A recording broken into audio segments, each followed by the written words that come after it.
Time flies when you're having fun, or so they say. But when you work in education, time flies full stop. Lucky for you, Teachers TV kindly presents Nick Packard, Joe Parry and Jane Dixon, our time-saving team. Today, it's early years expert Jane Dixon, whose motto is invest time to save time.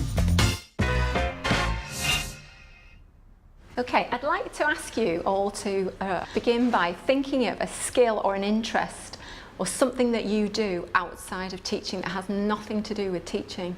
Can anyone tell me anything that they might do that we might be surprised at? Rock climbing. Excellent. Rock climbing. Okay, that's a goodie. Excellent. Anyone else do anything? Gardening. Gardening, brilliant. Okay, we've actually got lots of skills. You know, some of you may be good at plastering, DIY, gardening, you've just said. And I think, you know, we've got to remember that parents are like that too. And we don't really think about, you know, Sophie's dad, the plasterer, or Emily's mum, the IT expert. And I think we can use parents in a much more effective way. So when you get your class of children, one thing that I would recommend that you do is send a letter home to parents and tell them what topics you're going to be covering for that year, and perhaps have a little form so that they can actually let you know what they're good at themselves, anything that might relate. So any time that you're doing a topic, you can think, oh, I wonder who could help me in that way. One way that we can use parents then is to see them as the expert. So parents as the expert and parents as sometimes as the more knowledgeable other. So for instance, you might have a parent who is an estate agent, and they might be able to come into school and help you start a topic on homes or our street, for example. It makes it more meaningful and real for the children, and it saves you time having to do a lot of research. Second way you can get parents to help you is with resources. You know, if you had someone who worked in a travel agent, rather than you having to go after school into the travel agents, pick up all the brochures and the maps, etc. You know, you see the parent at the end of the day and just say, well, I know you work in a travel agent, we're looking at holidays in Europe, how can you help? Using your IT parents, you know, to help you work out how to use a piece of software. The head teacher might give you a piece of software and you think, oh great, if I had time to read that, you know, look through this, I'm sure it's really good, but I haven't. How many times have we said that and just put it to the side and actually not got down to it? So by using a parent helper and with their knowledge, they could actually work through the program for you and then just spend 10 minutes with you saying this is how the program works. And finally, using the parent to teach time-intensive new activities and new skills. One I can think of particularly is a 4-year-old with the saws. Now, it might fill you with horror to think about 4-year-olds using saws, but for, you know, those early years folk, we know they could actually probably more sensible than the 14-year-olds, quite frankly. But they need to be taught. It's a skill and they need to be taught how to do it. So if you had a class of 25 children and were to sit with each one, teaching them carefully how to use it, then that's a lot of time. So how about you get a parent in? It might be someone who, perhaps a carpenter, who can come in and teach the children the skill in small groups, whilst you perhaps work on taking it on to the next level, looking at perhaps building a bird box. Getting ready for PE can be a real time waster, sometimes up to 20 minutes each session, and if you add that up over a year or a term, that's a significant amount of time wasted. So one way to be more effective is to use the beginning or the end of the day as your timetable session, particularly with younger children.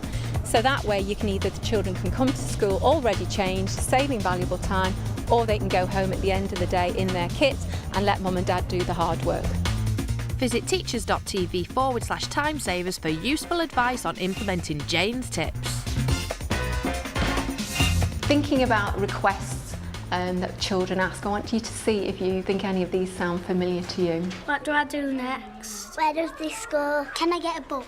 Is it PE today? Can I use the pencil sharpener? Did you watch TV last night, miss? Do we have to go out on playtime? If any of those types of questions, those low-level questions sound familiar to you, you could try a requests audit. And by that, what I mean is you, over the 2 or 3 days, you make a note of the types of questions that you're being asked. So they might be procedural or routine, information seeking, or they might be work avoidance. When you write them down in your notebook, it's worth colour coding them so that you can see how many of the different types of questions you get. So if you're getting lots of blues, lots of procedural, then you would need to think about the routines that you have in your class. We need to set up the classroom so that children know where everything is. Have they helped to decide what the routines are? Do they need to ask for things? Is everything clearly labelled? Quite a nice idea is to draw around the pots and the containers that the children will be putting away and actually put the template onto the shelf, so the children not only are able to know exactly by the shape matching up, that they're able to put things away independently. And I think there's a real balance between independence and you saving time. So the more you encourage children to do things for themselves, you know, why do they need to ask to sharpen the pencils? You know, why are you putting pencil pots out? Sometimes we can think, well, actually it's quicker to actually do it ourselves, but if you actually get the children to do these things, then it means that you're saving yourself time. Information seeking. If children are asking you lots of questions about how do I do this, or what do I do, then you need to consider whether the work's at an appropriate level. Are you giving too many instructions? You know, go over to the painting table, roll your sleeves up, put a painting apron on, and then paint a picture of your favourite animal. Well, you've lost them at roll your sleeves up, haven't you? So keep the instructions simple and keep them short so that they don't get lost. Work avoidance. Well, how many of them ask lots of questions, particularly how many want to go to the toilet a lot of the time? So what are we asking the children to do? How exciting is the work for them? How work appropriate is it? And it could be, again, that, you know, if you've made it relevant for the children, then it will be something that will engage them. But, you know, that's really important to help them not to avoid work. Trying to pitch the work at an appropriate level is another thing to avoid work avoidance. We challenge reception teacher Claire Green to try out one of Jane's tips in the classroom. Registration is something really important that we have to do, but it can be a real time guzzler.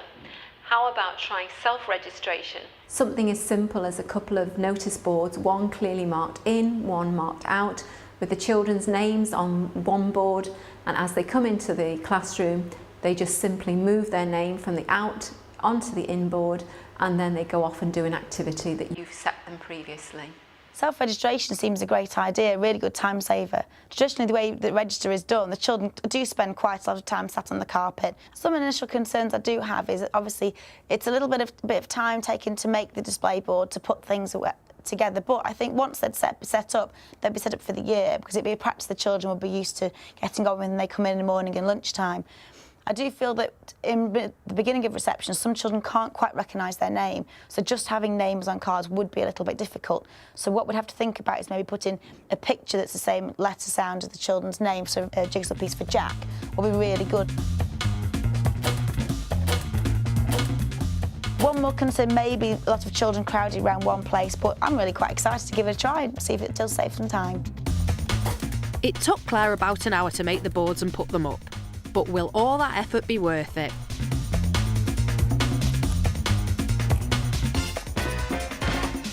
Today's the first day we're going to try self-registration. The children aren't here yet, but I'm sure they'll be very excited about it. One little thing I have done is I've just put the board slightly away from the door because I want to try and avoid congestion as soon as the children come into the room. So it's just slightly out of the free flow of the room, so it shouldn't cause too many problems as the children come in. So as for time saving, we don't know, but let's see how it goes. Where's your name, Max? Have a look. OK, just pop it on the inboard. And we know you're here, don't we? That's it. That's it. OK, Martha, can you squeeze it on there? That is an ambulance. It is ambulance. Adam, can you come and find your name? That's it, Nathan. Good boy. Daniel, do you want to go and have a look and choose now? Good morning, Isabel. Oh, 2 people left. So Anna and Freya aren't here yet. OK. Well done, girls. That's it. that went really well, and the children really enjoyed it. Just as an activity in itself, it was a lot of fun for the children. They recognised their names straight away, and they really did enjoy it. One thing I didn't know we were going to get from it was so much language and talking all about numbers. The children were counting how many children have arrived, how many children still hadn't arrived yet, and they were recognising other children's names quite nicely, sounding the letters out. So the board itself has generated a lot of talk about names and reading, and particularly numbers. So that's been really fantastic. I think the way registration is done traditionally, it can take quite a long time. So I think really this would save a lot of time from registration being done in the morning. The children did it straight away very quickly, and then the teacher would just need to quickly mark off which children were away or which children were late. Just would take a couple of seconds. And I think so, time saving, really good idea, fantastic. I'd say 8 out of 10. To get children to tidy up more effectively, why not put them into groups and give each group an area of responsibility over the year? That way they become far more quick and efficient, and by adding an element of competition means they'll knock off even more minutes for you in the end. Thinking about the amount of traffic that passes between school and home or nursery and home, it's one area that can take a lot of your time to organise and to sort. How do we manage, things like newsletters, party invitations? What do the children do with their lovely paintings when they finish with them? What do they do with their pictures that they want to take home? How do you share all that information with parents without making it too onerous?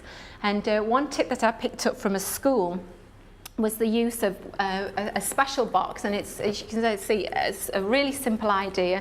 It's just a magazine box, and obviously the children's name on each one. Every child has their own. It's used to put anything that's important to the children that's going to go home. So in this box, I've got pictures. So instead of the children saying to the teacher, I want to take that home, and then the teacher has to remember to give it out at home time. The pictures are just, the child just knows that as soon as it's dry, they go and put it in their special box.